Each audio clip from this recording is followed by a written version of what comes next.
et bâtissons pour la gloire de l'Éternel. Amen. Pour la gloire de notre Dieu. Amen. Pour la gloire de Yahweh. Amen. Pour la gloire de Jésus-Christ. Amen. Alléluia. Amen. Bien-aimé, bâtir pour un enfant de Dieu, c'est primordial. Il est important de bâtir.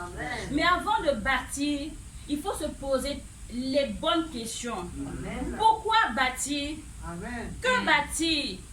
Et comment bâtir?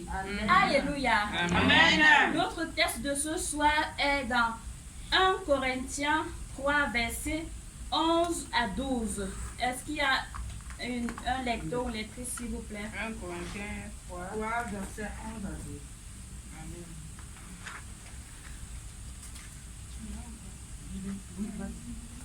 1 Corinthiens 3, verset 11 à 12. Amen. Car personne ne peut poser un autre fondement que celui qui a été posé, savoir Jésus-Christ. 12. Or, si quelqu'un bâtit sur ce fondement avec de l'or, de l'argent, des pierres précieuses, du bois, du foin, du chaume, l'œuvre de chacun sera manifestée. Amen. Amen. Amen. Bien aimé, cette parole est claire. Cette parole vient nous dire que pour bâtir, nous avons besoin de Jésus-Christ. Amen. Nous, en tant qu'enfants de Dieu, Jésus-Christ doit être notre socle. Jésus-Christ doit être notre début et fin quand nous devons bâtir. On ne sait quoi, parce qu'il y a plusieurs choses à bâtir. Donc nous avons impérativement besoin de Jésus-Christ. Amen. Mais bien aimé, avant de bâtir quoi que ce soit, nous avons d'abord nous poser la question de savoir est-ce que nous avons bâti déjà une relation avec notre Dieu. Amen. Parce qu'avant de se lever et bâtir avec l'assemblée, il faut que chacun se rassure, chacun de nous se rassure que il a bâti une relation personnelle, fidèle et durable avec le Seigneur Jésus-Christ. Amen. Parce que, bien aimé, si on n'a pas de relation qu'on a bâti avec notre Seigneur et qu'on veut se lever pour bâtir ensemble, il y aura quelqu'un sera là pour empêcher l'œuvre de Dieu. Amen. Quelqu'un sera là pour faire chuter d'autres personnes. Quelqu'un sera là pour travailler à la brèche pour que ça ne se passe pas. Parce qu'il y a un manque de relation qui a été bâtie avec le Seigneur Jésus. Amen. Amen. Bien aimé, avant de bâtir toute chose, nous avons vu qu'il faut commencer à bâtir une relation avec notre Dieu. Amen. Pour bâtir cette relation avec notre Dieu, nous avons besoin, pour une première chose, nous avons besoin du brisement. Yes. Pour bâtir, il faut être brisé. Il faut commencer par le brisement. Amen. Mais la parole de Dieu, je vais aussi demander à la lectrice de lire la parole de Dieu dans Jean 2, verset 19. S'il vous plaît. Jean 2, verset 19. Jean 2, verset 19 nous dit, verset 19 nous dit, Jésus leur répondit, détruisez ce temple, et en 3 jours je le relèverai. Amen. Amen. Bien aimé, l'apôtre Paul nous dit aussi dans 1 Corinthiens 6, verset 19, ne savez-vous pas que votre corps est le temple du Saint-Esprit? Nos corps sont les temples du Saint-Esprit. Et le Seigneur Jésus a dit, détruisez-le et en 3 jours je le rebâtirai. Amen. Jésus-Christ veut bâtir, il veut bâtir un temple nouveau, il veut bâtir un temple vrai, solide, un temple où il va demeurer sans problème, un temple que lui-même s'est choisi, il veut le bâtir en nous. Amen. Bien aimé, les faux temples en fait, l'apôtre Paul dit que c'est les œuvres de la chair. Les œuvres de la chair sont les fondements que nous devons briser, Amen. nous devons détruire, parce que le Seigneur Jésus veut travailler en nous. Pour travailler avec nous, il a besoin que nous-mêmes nous détruisons. Nous-mêmes nous détruisons, parce que si nous ne le détruisons pas, lui ne pourra pas nous forcer à le faire. Amen. Le Seigneur Jésus-Christ, il est amour et non un dictateur. Amen. Voilà pourquoi il demande à chacun de nous de détruire les temples, le faux temple, pour que lui-même il bâtisse son temple qui le plaît. Amen. Amen. devons détruire la colère. Nous devons détruire le mensonge. Nous devons détruire tout ce qui n'est pas agréable à Dieu. Pour que le Seigneur Jésus lui-même mette en nous ce qu'il attend de nous. Les œuvres du Saint-Esprit. Il veut bâtir en nous l'amour, la joie, la paix, la bénédiction, la patience, la bonté, la douceur, la fidélité. C'est ce que Jésus-Christ veut bâtir en nous. Alléluia. Bien-aimés, est-ce que nous sommes prêts pour bâtir une relation avec Jésus? Pour bâtir une relation avec Jésus, il faut le brisement. Bien-aimés, nous voyons que Ananias et Saphira n'étaient pas brisés. Ils étaient parmi le peuple de Dieu, mais ils n'avaient pas reçu le brisement. Et le manque de brisement les a amenés quoi? La mort. Ils ont été frappés par le Saint-Esprit, ils sont morts. Ananias et Saphira ont menti au Saint-Esprit. Personne ne les a forcés à vendre leurs biens et à venir donner cet argent. Eux-mêmes, ils ont dit que nous voulons vendre, nous avons vendu, nous avons tout donné. Pourtant, c'était le mensonge. Il y avait un manque de brisement et ça les a conduits à la mort. Bien aimés, nous allons rejeter cette mort. Nous allons marcher selon la volonté de Dieu. Nous allons bâtir le temple que Dieu attend de nous. Nous allons briser, nous allons renverser les fondements du faux temple pour que le Seigneur Jésus-Christ lui-même mette à nous le vrai temple. Alléluia. Amen.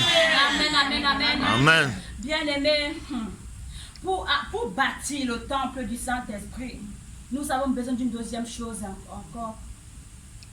La foi. Pour bâtir une relation solide, fidèle et durable, nous avons besoin de la foi. Amen. Amen. Bien-aimés, la parole déclare que Abraham était le père de la foi. Mais j'aime bien la foi de Moïse. La foi de Moïse, face à la mer Rouge, Moïse a démontré sa foi. Bien-aimé, Moïse était dans une situation que s'il n'avait pas la foi, je ne sais pas ce qui allait se passer. Moïse était poursuivi par Pharaon et son armée. Ils étaient très en colère, fâchés. Souvenez-vous que la dernière plaie, la 10e plaie a tué tous les premiers-nés mâles en Égypte. Donc imaginez un peu la colère de Pharaon et tous ceux qui étaient là. Moïse est parmi son peuple aussi, parmi son peuple qui l'insultait. Tu nous as fait sortir pour mourir. Nous sommes devant la mer. Comment on va faire tout ça? Il avait tout ça. Il avait ce poids en lui. Et face à lui, il y avait la mer Rouge. Si Moïse n'avait pas la foi, Moïse il a démontré qu'il avait une foi ferme. L'Éternel a dit, lève devant la mer Rouge, lève ton bâton et tu verras, je vais ouvrir le chemin où vous allez passer. Et Moïse a obéi. Parce que Moïse avait une relation fidèle, solide, durable avec l'Éternel. Il a donné cette foi. Bien aimé, nous voyons que devant le buisson ardent, Moïse n'avait pas encore les relations avec l'Éternel. Moïse était encore en train de présenter à Dieu son problème, comment il ne pouvait parler, comment il a un problème, il a un handicap. Moïse présentait ses problèmes, ses faiblesses, parce qu'il n'avait pas encore une relation, il n'avait pas bâti une relation avec l'Éternel. Et nous voyons que quand il a bâti une relation avec l'Éternel devant la mer Rouge, même si Moïse disait que mer Rouge, ouvre-toi, la mer Rouge a obéi au nom de Jésus. Amen. Amen, amen, amen. La parole de Dieu nous dit que la foi est la ferme assurance dans Hébreux 11 verset 1. Elle est la ferme assurance de ce qu'on espère. Elle est la ferme assurance.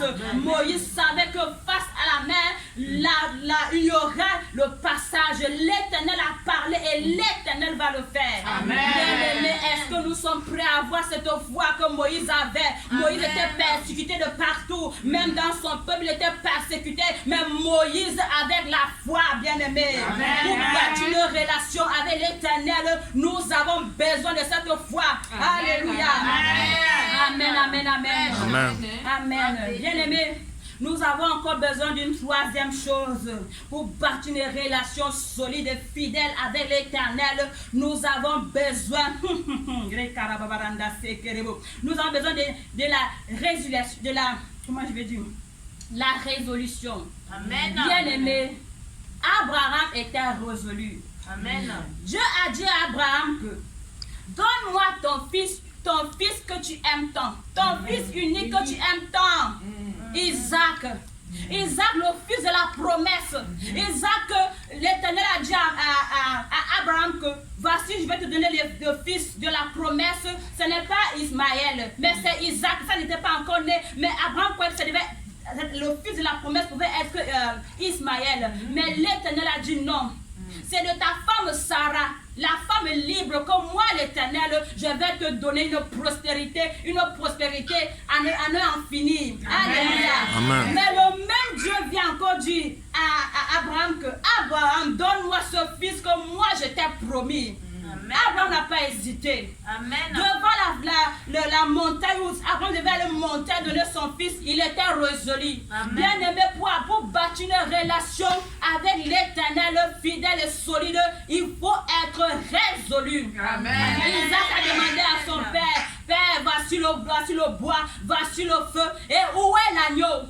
Et Abraham dit que Dieu se pourvoira. Bien aimé, Abraham ne savait pas que Dieu allait se pouvoir. Il ne savait pas que Dieu allait changer ce sacrifice en agneau. Il ne savait pas cela, mais parce qu'il était résolu, il ne tremblait pas. Il avait choisi de servir l'Éternel. Peu importe ce qui le coûtait, il a choisi de servir l'Éternel. Bien aimé, Abraham n'est pas resté à dire à Dieu que Seigneur, je peux te donner tous mes richesses, je peux te donner ça, demande-moi autre chose. Mais l'Éternel a dit que c'est ton fils là que je veux, et Abraham a obéi. Bien aimé, la parole nous dit que au moment où il fallait sacrifier, mais l'Éternel a dit que non, ne fais pas du mal à cet enfant, voici l'agneau. L'Éternel a répondu à Abraham. L'Éternel a changé le sacrifice d'Abraham. L'Éternel a préservé la vie du fils d'Abraham, le fils de la promesse, pour qu'aujourd'hui nous soyons héritiers du royaume. Alléluia.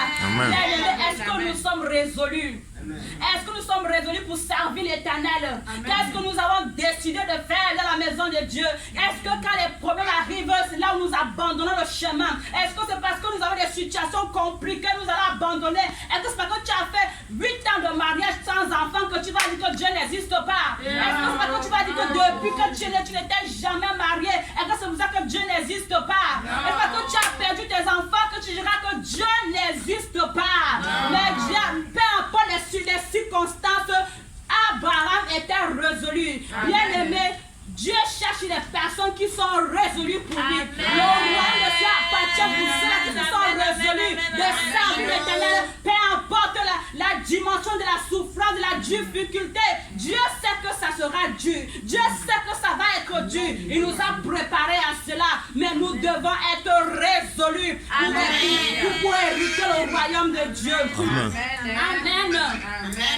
Oh, parce qu'Abraham était résolu, ça lui a valu la promesse. Bien aimé, la parole de Dieu déclare que les enfants d'Israël ont fait 430 ans en Égypte, dans la souffrance, dans le dur travaux pénibles. Oh, mais l'Éternel se souvenir de l'alliance qu'il avait avec Abraham. Dieu s'est souvenu. À cause d'Abraham, il a signé l'alliance avec Isaac. À cause d'Abraham, il a signé une alliance avec Jacob. Et il s'est souvenu de ses enfants. Bien aimé, la parole déclare qu'il a envoyé son serviteur d'aller sortir son peuple de la servitude. Le peuple qui s'est choisi lui-même, qui est en train de souffrir. Bien aimé, peu importe les souffrances que tu peux endurer, bien aimé, l'Éternel va se souvenir de toi. L'Éternel va se souvenir de toi. Peu importe ce que tu es en train de passer comme difficulté, comme ténèbres, l'Éternel ne peut régner dans ta vie, car tu as la lumière de Dieu qui brille en toi. Dieu va se souvenir de toi. Amen. Alléluia. Dieu cherche des personnes résolues. Dieu cherche les personnes qui ont décidé de le suivre. Dieu cherche les personnes qui ont tout abandonné pour lui. Dieu cherche les personnes qui veulent le servir en esprit, en vérité. Est-ce que nous sommes prêts? Nous sommes prêts de servir l'Éternel. Nous sommes prêts de donner tout à l'Éternel. Est-ce que nous sommes prêts de donner tout au Seigneur Jésus-Christ? Alléluia. Bien aimé, nous avons des exemples qui ont vécu des situations compliquées, mais l'Éternel s'est souvenu d'eux. L'Éternel a sorti le peuple